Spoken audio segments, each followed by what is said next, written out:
মিষ্টি দই তৈরি করাটা যে এতই সহজ সেটা কিন্তু আগে আমি জানতাম না। আমি জানতাম যে এটা বানাতে অনেকটা সময় লেগে যায় আর এটা কি বলবো অনেকটা ঝামেলার কাজ। তো সেটা ভেবেই আমি এতদিন বানাইনি, কিন্তু আজকে আমি বানিয়েছি মাত্র 15 মিনিটের মধ্যেই দইটাকে জমিয়ে ফেলেছি। তারপর ওই যা ফ্রিজে রেখে দিয়েছিলাম ওই সময়টা যা লেগেছে। তো আশা করি আপনাদেরও কাজে আসবে। রেসিপিটি প্রথম থেকে শেষ পর্যন্ত দেখবেন। যদি ভালো লাগে তাহলে ভিডিওতে একটা লাইক দিয়ে চ্যানেলটিকে সাবস্ক্রাইব করে নেবেন। তো দেখুন, কালকে পহেলা বৈশাখ, ওই দিন কিন্তু যত রকম পদ আপনি রান্না করে খান না কেন, শেষ পাতে কিন্তু ওই মিষ্টি দই বা যে কোনো দইয়ের প্রয়োজন পড়ে। তো তাই বলছিলাম এই রেসিপিটি দেখতে পারেন, আশা করি আপনাদের কাজে আসবে। তো পহেলা বৈশাখে সবাইকে শুভেচ্ছা জানিয়ে আমি আমার ভিডিওটি শুরু করছি। সবার প্রথমে নমস্কার, কেমন আছেন সবাই? আশা করি ভালো আছেন। শান্তি ব্লগে আপনাদের সবাইকে স্বাগত জানাই, আমি শান্তি। দইটি দেখে আশা করি বুঝতে পেরেছেন কতটা পারফেক্টভাবে এটা বসেছে। তো দেখুন, আপনারাও কিন্তু সহজেই তৈরি করতে পারবেন। রেসিপিটি প্রথম থেকে শেষ পর্যন্তই দেখবেন। তো এখানে আমি 1 কাপের মতো গুঁড়ো দুধ নিয়েছি। তারপর এখানে আমি জল দিয়ে দিচ্ছি। তো জলটা কিন্তু হালকা গরম রয়েছে। তো এখানে মোটামুটি বলতে পারেন আমি 3 কাপের মতো জলটাকে নিয়েছিলাম, কিন্তু আমি দিয়েছি 2.5 কাপ আর হাফ কাপ রেখে দিয়েছি। তো ওটা কেন রেখে দিয়েছি আমি বলছি। তো এখন আমি ওটা দিচ্ছি না। তো ওটাকে দিয়ে ভালোভাবে মিশিয়ে নিচ্ছি। আর যেহেতু জলটা হালকা গরম রয়েছে সেই জন্য কিন্তু সহজেই মিশে যাবে, সেভাবে কিছু অসুবিধা হবে না বা দোলা দোলা পাকিয়ে যাবে না। তো আশা করি এটা আপনারা সবাই জানেন। আজকে আমি গুঁড়ো দুধ দিয়ে বানিয়েছি। আপনারা চাইলে প্যাকেট দুধ বা গরুর দুধ দিয়েও এটা বানাতে পারেন, সহজেই এটা তৈরি করা যায়। তো সব কিছুকে ভালোভাবে মিশিয়ে নিয়েছি। তারপর আমি কি করেছি, চিনিটাকে নিয়েছি। তো এখানে দেখতেই পাচ্ছেন আমি 1 কাপের মতো চিনিটাকে নিয়েছি, কিন্তু এতটা চিনি আমার লাগবে না। তো এখানে আমি হাফ কাপের মতো চিনিটাকে দিয়ে ভালোভাবে মিশিয়ে নিচ্ছি। তারপর আমি দেখাবো কি কাজে লাগবে আমার ওই চিনিটা। তো ওটা দিয়ে ভালোভাবে মিশিয়ে নিয়েছি। তো এইভাবে মোটামুটি কাজটাকে করে রেখে দিয়েছি। তারপর দেখিয়ে দিচ্ছি কি করতে হবে। তো এখান থেকে একটু দুধ আমি রেখে দিচ্ছি। তো এটাও আমার একটা কাজে লাগবে। তো এই কাজগুলো কিন্তু আগে থেকে করে রেখে দিতে হবে, তখন কিন্তু অতটা সময় থাকবে না। তো মোটামুটি এইভাবে কাজটি আমি করে নিয়েছি। তো এইদিকে আমি কি করেছি, একটা কড়াই বসিয়ে দিয়েছি আর গ্যাসটাকে অন করে দিয়েছি, কিন্তু কড়াইটা এখনও পর্যন্ত সেভাবে গরম হয়ে যায়নি। তো এখন আমি কি করেছি, ওই কাপেরই হাফ কাপ যে চিনিটা ছিল না, তো ওটাই আমি দিয়েছি।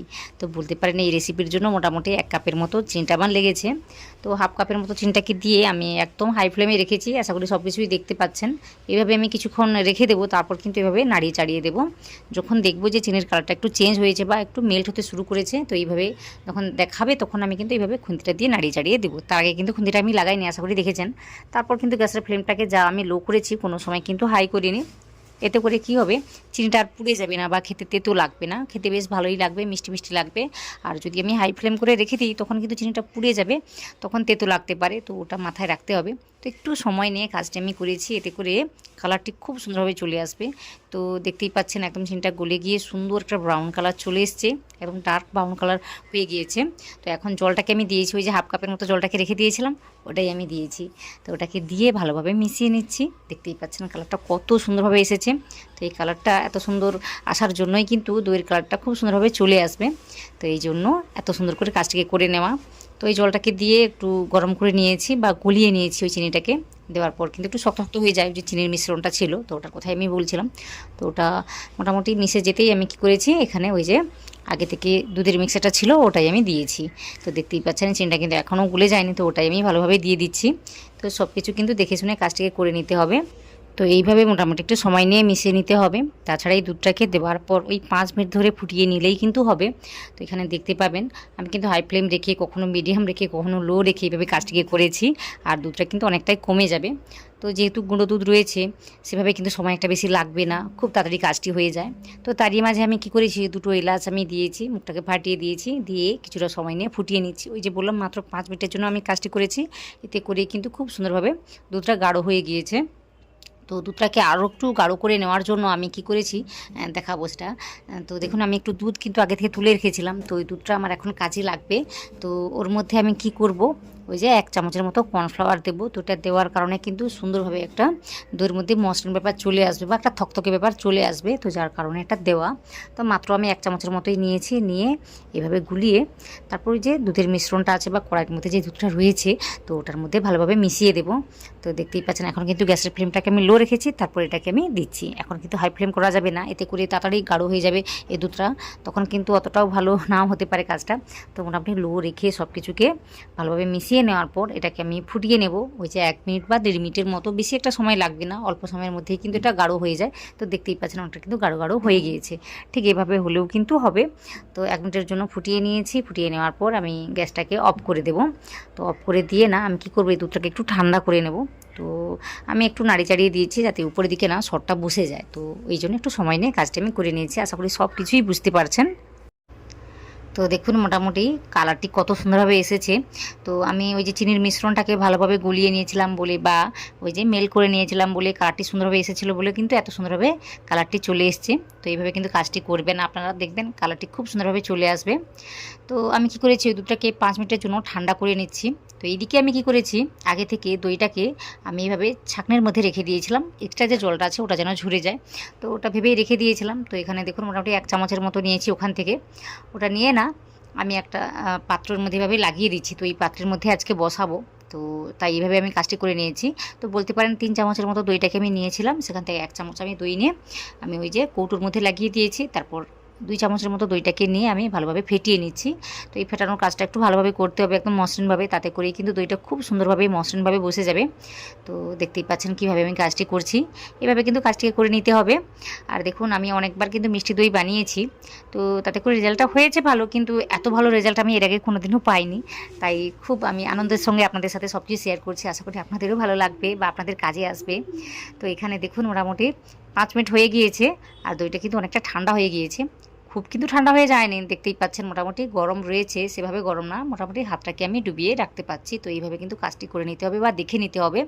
খুব ঠান্ডা হয়ে গেলে হবে না, তখন কিন্তু আরও একটু গরম করে নিতে হবে। তো এইদিকে যে টক দইটাকে আমি ভালোভাবে ফেটিয়ে রেখেছিলাম ওটাই আমি দিয়ে দিচ্ছি এই মিশ্রণের মধ্যে। তো আজকে আমি টক দই দিয়ে বসাচ্ছি, আপনারা চাইলে কিন্তু মিষ্টি দই দিয়েও এটা বসাতে পারেন। তখন কিন্তু দইটাকে একটু বেশি করে দিতে হবে, তখন কিন্তু বলতে পারেন 4 থেকে 5 চামচের মতো দইটা লেগে যাবে। তো এখানে মাত্র 3 চামচ বা 2 চামচের মধ্যেই কাজটি আমার হয়ে যাচ্ছে, তখন কিন্তু একটু বেশি করে দইটা লাগবে। তো এটা মাথায় রাখবেন। তো ওটাকে দিয়ে না ভালোভাবে মিশিয়ে নিচ্ছি, দেখতেই পাচ্ছেন। আর এখন কিন্তু দুধটা গরম আছে, আমি বারবার বলছি, খুব কিন্তু ঠান্ডা হয়ে যায়নি, আর খুব বেশি গরম হলে হবে না। তো এটা মোটামুটি মাথায় রাখবেন, খুব বেশি গরম বা খুব বেশি ঠান্ডা যেন না হয়, মোটামুটি হাতটাকে যেন ডুবিয়ে রাখা যায় বা একটু সহ্য করতে পারেন, ঠিক সেটা বুঝে শুনে কাজটিকে করে নিতে হবে। তো সব কিছুকে মিশিয়ে নেওয়ার পর ওই পাত্রের মধ্যে আমি ঢেলে দিচ্ছি। তো দেখতেই পাচ্ছেন একটু ঠিক দেখাচ্ছে, ঠিক এইভাবেই যেন হয় মোটামুটি। আশা করি সব কিছুই বুঝতে পারছেন। তো এইভাবে মোটামুটি পুরো মিশ্রণটাকে আমি ওই কৌটোর মধ্যে ঢেলে দিচ্ছি। ঢেলে না আমি একটা কাজ করে নেব, তাতে করেই কিন্তু ওই 15 মিনিটের মধ্যেই কিন্তু এই দইটা বসে যাবে। তো আশা করি আপনাদের অনেক কাজে আসবে রেসিপিটি, দেখুন। আর একটা কথা বলি, যদি ভালো লাগে এই রেসিপিটি তাহলে কিন্তু ভিডিওতে একটা লাইক দিতে ভুলবেন না। নতুন কেউ হয়ে থাকলে অবশ্যই আমার চ্যানেলটিকে সাবস্ক্রাইব করে নেবেন। তাছাড়া কোনো রকম রেসিপি দেখতে চাইলে সেটাও কিন্তু কমেন্ট করে জানাবেন। আপনাদের কমেন্টের আশায় থাকি, তো অবশ্যই এই কাজগুলো করবেন। তো এখানে দেখুন আমি কি করেছি, ওই কৌটোটাকে আগে থেকে এই যে কড়াইতে জল দিয়ে একটা স্ট্যান্ড দিয়ে এভাবে রেখে দিয়েছিলাম আর গরম করতে বসিয়ে দিয়েছি। তো মোটামুটি এভাবে ঢাকা দিয়ে আমি লো ফ্লেমে কাজটি করে নেব 15 মিনিটের জন্য।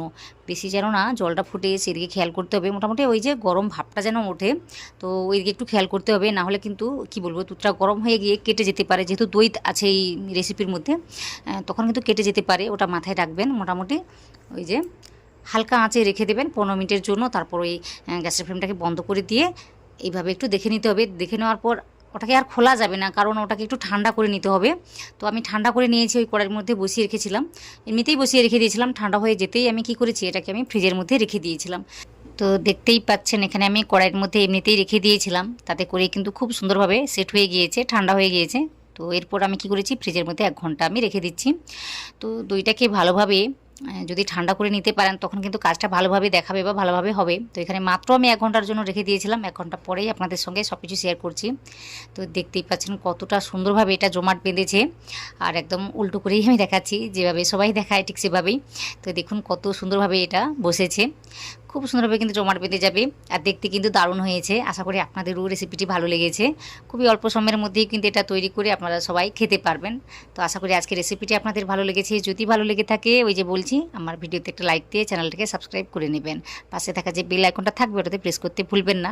কোনো রকম রেসিপি দেখতে চাইলে সেটাও কিন্তু কমেন্ট করে জানাবেন। তো আশা করি আজকের রেসিপিটি সম্পূর্ণ দেখেছেন, যারা দেখেছেন আপনাদের সবাইকে অনেক অনেক অনেক ধন্যবাদ জানাই।